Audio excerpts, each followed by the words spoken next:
Hello, good morning. Now, I've got a new story for you today. Before we start, I've put the caterpillar back over in the corner with some of our other characters. I wonder if you can see them. I did actually hear from Amin, and Amin wrote to me and he said, Mrs. Turner, I know what one of those characters are. And he was right, Amin, you were right. It was Elmer. And this is my favourite Elmer. I do have another one. If you remember, we had an Elmer in class. In this basket, I've got a smaller Elmer that you all used to play with. This one I brought in just after Christmas to share with you, but Mr. Turner bought it for me for Christmas. It's my favourite. Listen. Did you remember it made elephant noises?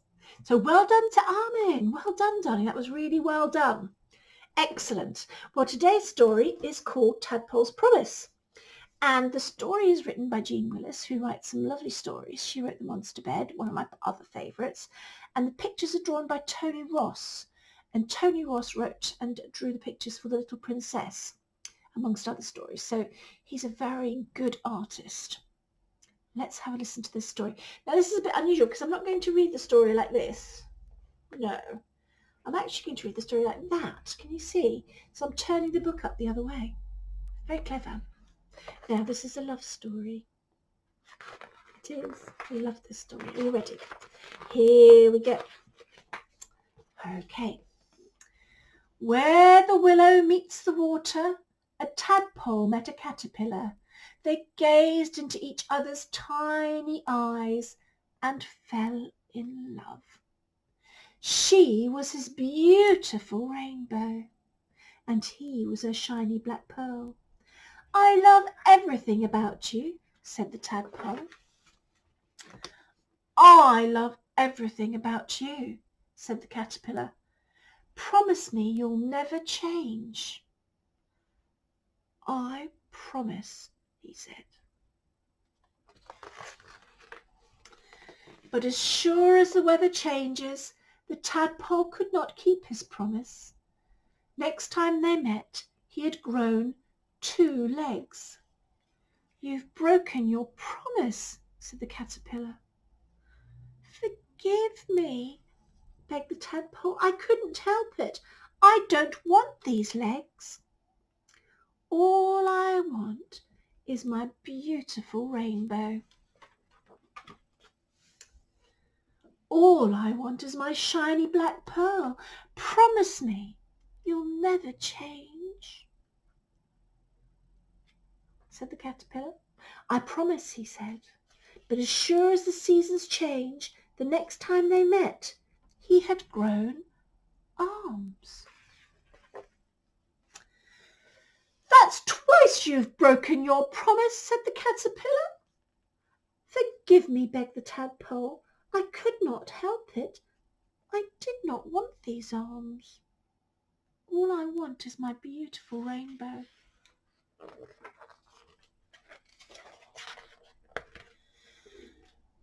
All I want is my shiny black pearl. I will give you one last chance, said the caterpillar. But as surely as the world changes, the tadpole could not keep his promise. The next time they met, he had no tail. Oh my, what's the tadpole changing into? Do you know?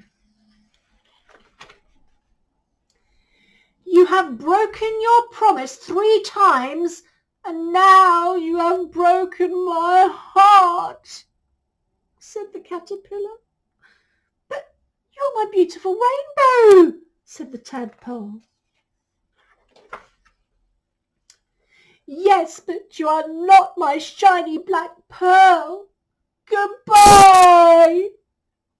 She crawled up the willow branch and cried herself to sleep. Can you see her? What's she doing?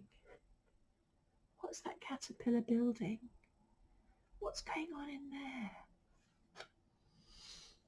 Oh, look, he's sending her love hearts. Love bubbles. One warm moonlight night, She woke up. The sky had changed. The trees had changed. Everything had changed.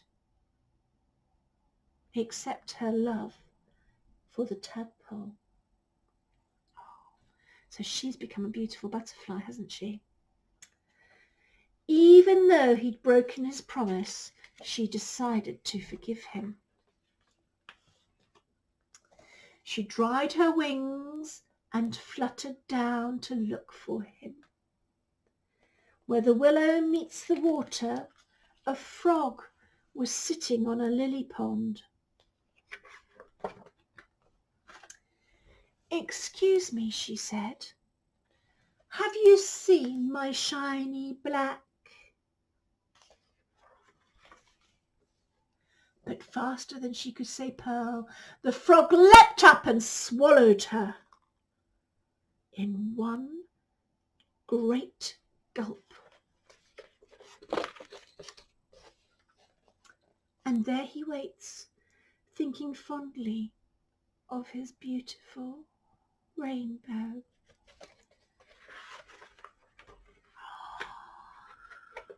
Wondering where she went. The end. It's got a sad ending, hasn't it? I shouldn't really giggle, but it does make me laugh, that story.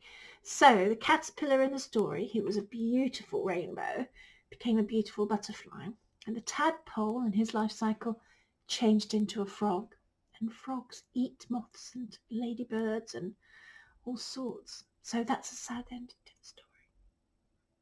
Anyway, now I hope you're telling me what story you want me to read later in the week, and I'll put that up maybe on Friday morning and tell you in the newsletter what you'd voted for.